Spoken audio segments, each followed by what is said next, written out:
for including me. I certainly have a long association with this project from the early days to talk to Professor Lau about his ideas of what he wanted to do, and actually to now see it come to fruition certainly is very exciting for me. So I jotted down 3 main points from what I've heard over the course of yesterday and today. Professor Lau's presentation just now was very simple. He basically told you a number of expertise that were fused together. I mean, it sounds, here are the guys and girls, and this is what they did, and we stuck it together, and powwow, there it is. But it's actually years of a lot of hard struggle. And what we might want to take away is this is a successful example of a great vision and ambition. And okay, so we start off with a great idea and vision. We actually needed the warm bodies, and Professor Lau showed the leaders of those groups. And you need to be able to translate your idea into something that is implementable. So that means there's a lot of sharing, co-learning, and creation. Now, being researchers at a university, the issue of accuracy and quality is really important. And we've heard from Gail here that, the reason we've invited people from the top of their professions, from overseas to be here, not only at the end so we show off a bit, but actually throughout the process, right? To want people to come and check the accuracy and the process of how you're doing it. This is really important, and I always think at the university level, this is just so important. And Gail, what you've reminded us is there's a lot of sensors out there. And I'll come back to this point later about what is policy relevant. When there are new technologies that are cheap and diverse that are out there. And I want to say also that the money that has been spent on this project, it's so cheap. I mean, this is where, I've done a lot of fundraising in my life.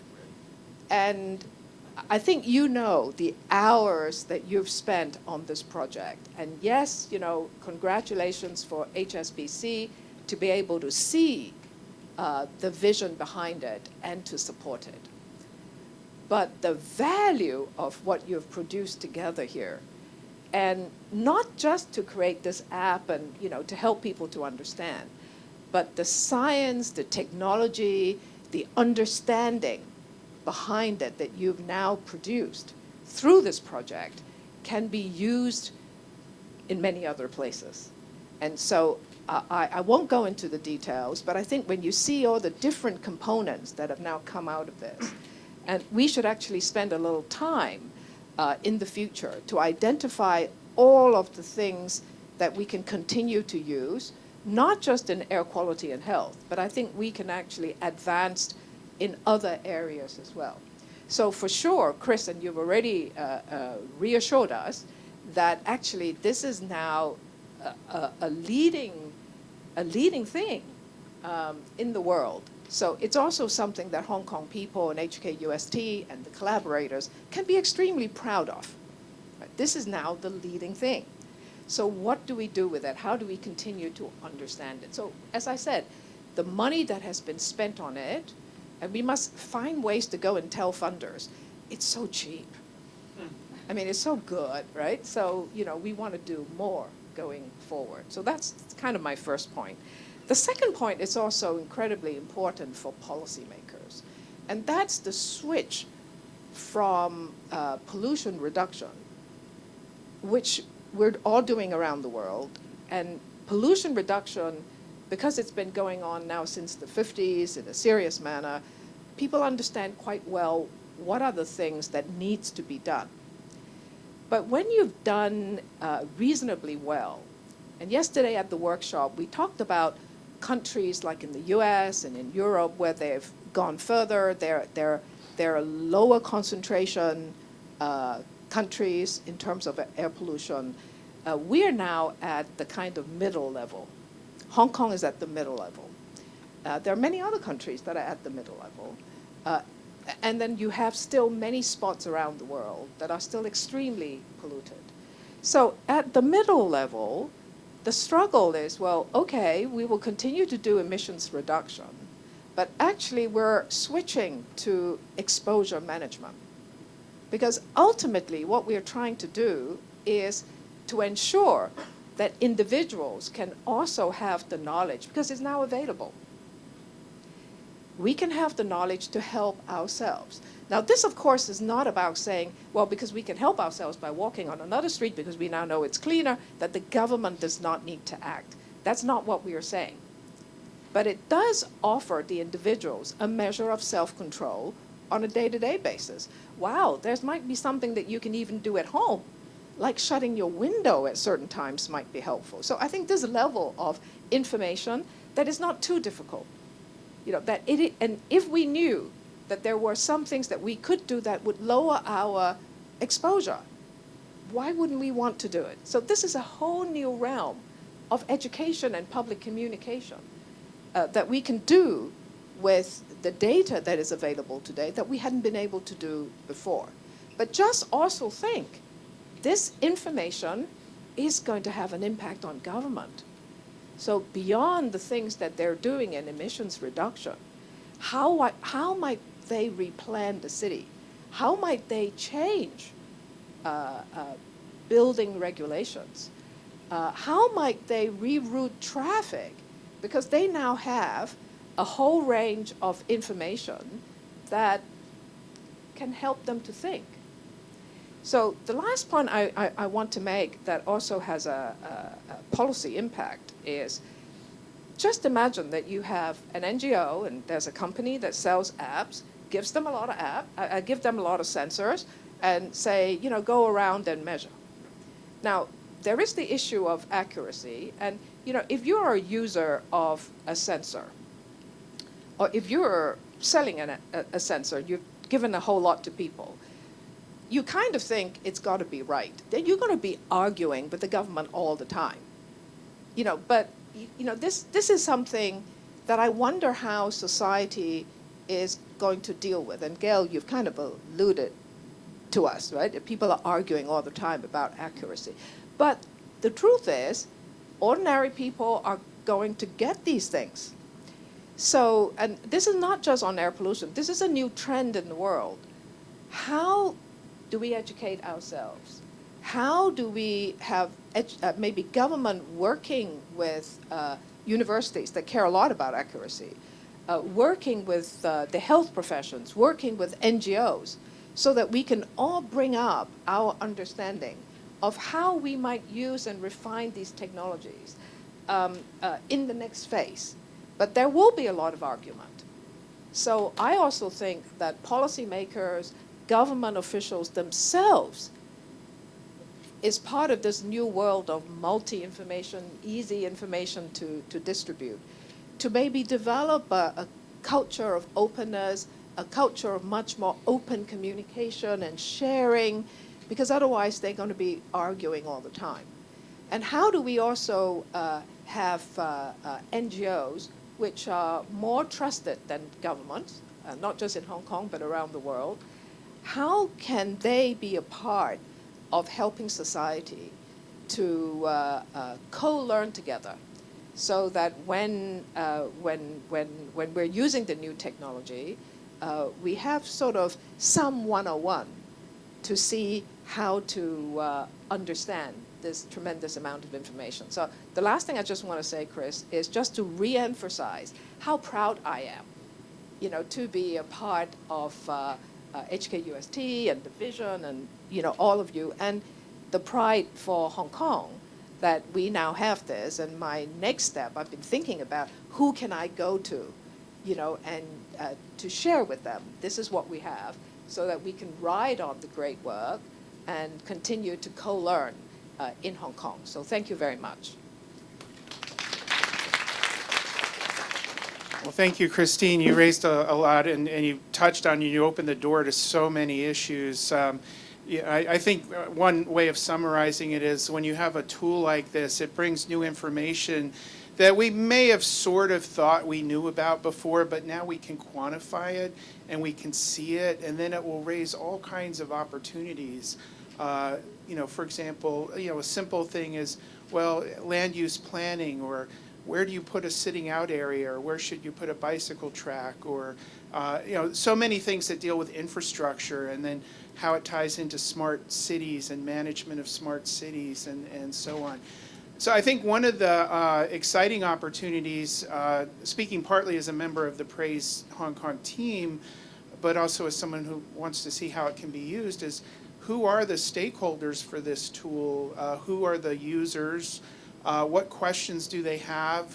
What can the tool answer now? What are things we should anticipate as questions to try to answer as we further develop and refine this tool? And I think no doubt there'll also be things that people will see new opportunities that the team itself didn't think of. It's like, oh, aha, now we can do this or we can do that. And so understanding that, and I was relieved to hear Christine say this is so cheap. So hopefully we can get resources to continue to not just develop the existing vision, but expand it over time and maintain it as well. So with that, I want to open it to the other panelists for any other additional quick thoughts, and then maybe we can take a question or two. Yeah, I think in terms of impacts of this, some of the things I don't think that Alexis covered too much, but I think is a very important part of the project, is also the forecasting capability and being able to, and I think that gets into the stakeholder engagement, and you're maybe a parent trying to decide your child's activities. In the US, we deal with schools making decisions about recess and sports, and we have thresholds by which they change the plans. And I think as this information is out there, and as the forecast gets to be more accurate over time, there may be this feedback loop of what's, now that we're having this information at more granular scale, are we making changes? I'm involved in a project right now where I was very surprised a commercial building manager wants to be part of it and think about how they can change how they manage their sort of more sophisticated air management system to reduce exposure to their own employees. So in many ways, I think this information can have broad impacts. I think the challenge to the team will be, how do they sort of get all the important pieces of the research, beyond the app, the data, all these things, how do they end up broadening the impact of the different parts that are really critical development pieces, and may, independent of the app, create some important follow-on work and potential opportunities to reduce exposure in Hong Kong. I just want to say one thing quickly. This praise is conceived of as a personalized tool. But personal soon becomes social when adopted at a larger scale. So just think of the example of smoking. And it began as an attempt to stop people from smoking and spread to social environment where this room has many signs saying no smoking. And I think this whole campus is a no smoking campus. So this sort of percolates beyond personal, and I think Christine alluded to this, that this makes government more knowledgeable, and perhaps the government action can also take various forms, as others have said, for example, by having better building codes or other kind of policies. So the word personalized initially seems like, okay, so now you can take care of it, and government doesn't have to do anything. No, they're not really out. I mean, they're part of who we are. They're part of our society. And I think we shouldn't be too concerned about it being a personalized instrument in that sense.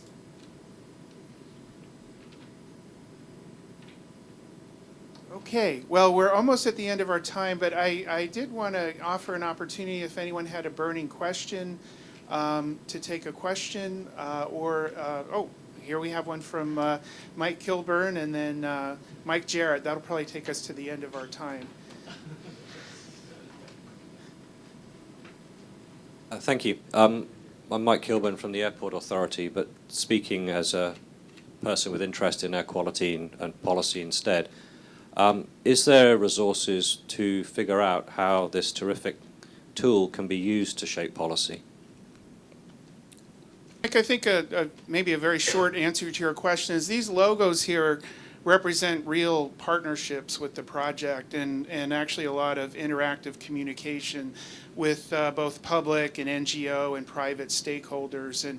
And so including the government, including the Kowloon East office, including the Asthma Society, and so on. And so the project team is actively looking for ways not just to put this in the hands of users, but to see how this can help serve them in making decisions, whether it's at the public or private level. And we'd certainly be happy to include the airport in that. Yeah. Yeah. I think I know what Mike is driving at. There are two types of resources. One type of resource is to be able to have the people who can drill down into what comes out of the totality of the project to see which are the bits that can actually guide policy. The second bit is because we're not all things to all people. Right? Even this powerful team of experts won't be able to do it all. The partners that have traveled with us and others whom we have not yet outreached to, I suspect that if we were able to slice out bits of the information and approach different groups to discuss with them what changes they could conceive of that will help them, I think we'll get a lot more ideas. Now, Gail and Alexis has already identified one areas, which are people who own buildings. Because if you can now say this is the indoor air quality, and actually we have already begun to combine that with those folks who are doing retrofitting of buildings. Because there's another concurrent policy, which is climate change and energy saving. So by combining indoor air quality, which we can now measure, with energy saving, we can already see how you actually retrofit the building using existing technology can actually make your indoor air quality meet WHO standards.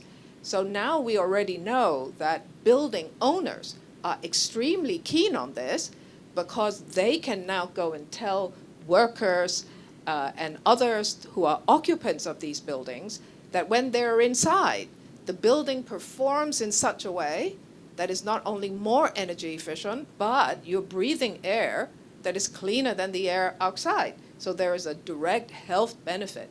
Now then you can cost all of this, and actually if you go one step further, you could say to government, in Hong Kong we have not been able to set a standard, a mandatory standard for indoor air quality, but now you can.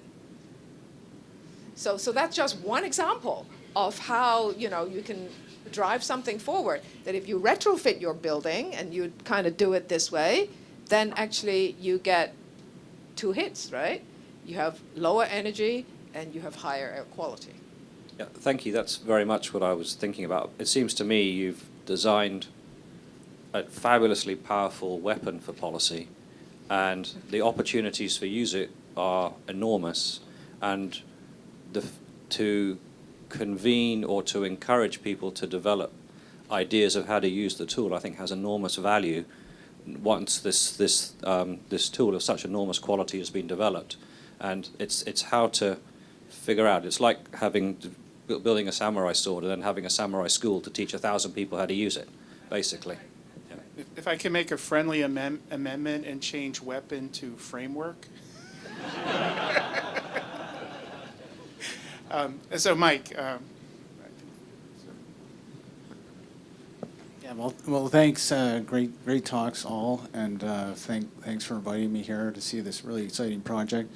I think going forward, though, probably the most important thing that you need to think about is to actually be able to demonstrate that this changes behavior and it changes exposures. And I didn't hear a lot about that in our last couple of days.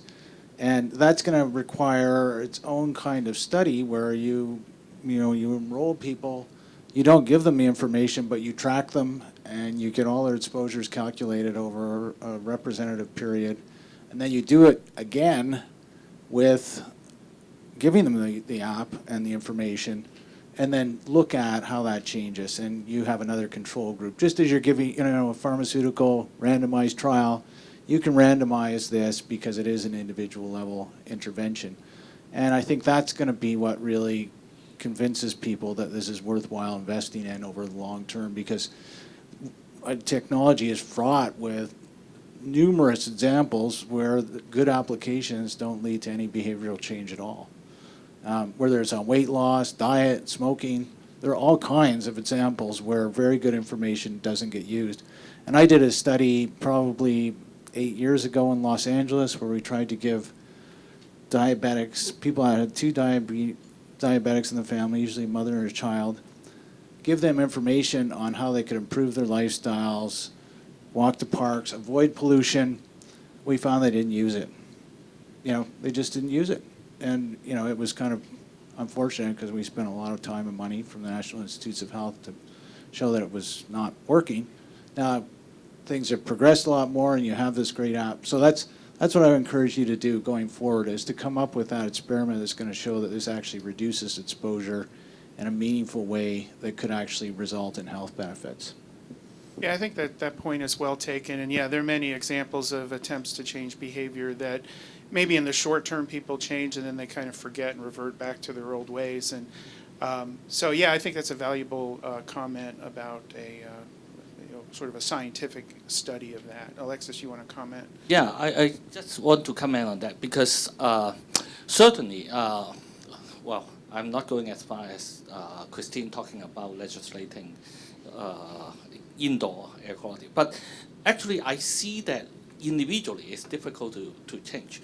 But business actually is a lot easier because with quantitative data, I can see commercial building, they see an advantage of doing some change.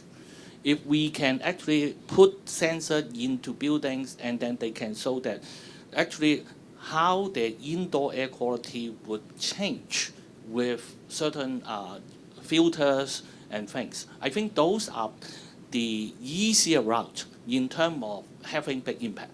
I understand I have a lot of bad habits. Everyone knows that I drink too much Coke. A lot of these problems, personal thing may not be easy, but I'm actually thinking, hopefully, this app can drive some commercial business. They can think more about, okay, what can they do from a more business point of view, from the PR point of view, or a lot of the other things. So that part, I think documenting changes would be very useful. But I'm hopeful that that would be easier than personal lifestyle change.